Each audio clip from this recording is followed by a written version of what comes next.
read that you thought initially it would just be one season, but Right. it's so successful it's now in its second. Yeah, it's like I was raised in like a cave or something. And it was, keep going or something like that. But yeah, How do you like working in TV? it's always long days. That doesn't change, and we don't treat it like TV. We treat it like it wants to last forever. That's how we go about it, and so it doesn't change. You work on a low budget movie, you work on a big budget movie. The days are always going to be long.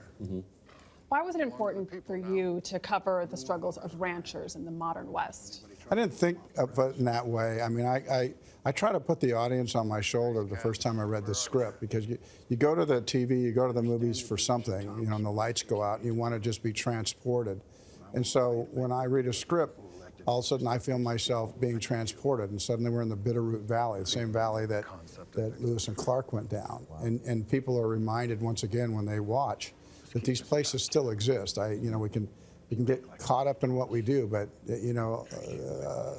incredible amount of history went down out there, and I don't think we ever tire seeing running rivers and valleys and mountains. And if you can set a drama against all that, it's fun. If you can set a girl-boy movie against minor league baseball and Bull Durham, it's fun. Yeah. Yeah.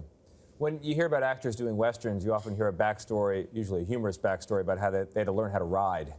Wasn't a problem for you, though. You already rode. Did you have to learn anything new? Yeah, no, well, there's a lot. Listen, I'm okay. I'm okay riding. I work around with people who are really good with horses, but it's something I've wanted. It's something I've done since I was little, wanted to do, and I think everybody, and I think that's one of the joys when you go to the movies. Who wouldn't want to run with the buffalo? And I just don't like necessarily giving that up to a stuntman. I want to do as much as I can, although I have stuntmen. Were you able to do most of it? Yeah, and that movie I did most of it. Yeah, exactly. That's yeah. In certain instances, you just have to it's the fun of doing movies. Who doesn't want to get to kiss the girl, save the day, climb the building, and turn off the bomb? You've done it all. Yeah. Talking about your past and the great movies that we saw highlighted before, The Bodyguard, my personal favorite. I remember reading that you said you didn't think it was going to have the kind of power that it ended up having at the time. Why not?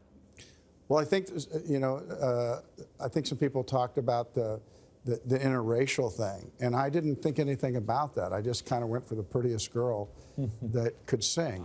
That could really sing. That could really sing. And so for me, I didn't realize, I think what you're talking about is later on that there was a lot of power behind that kind of created I don't know what it did.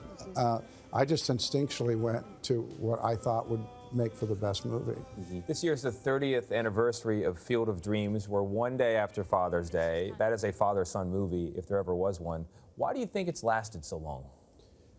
I don't know, I feel like it's kind of our generation's wonderful life.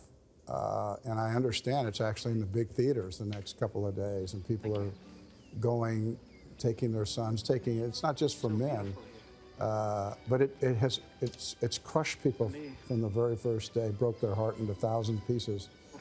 That little movie, it just had this little gold dust on it. And, so much about relationships with your father go unsaid, and you gotta break that cycle, or you're gonna need a Field of Dreams to remind you of what you maybe missed.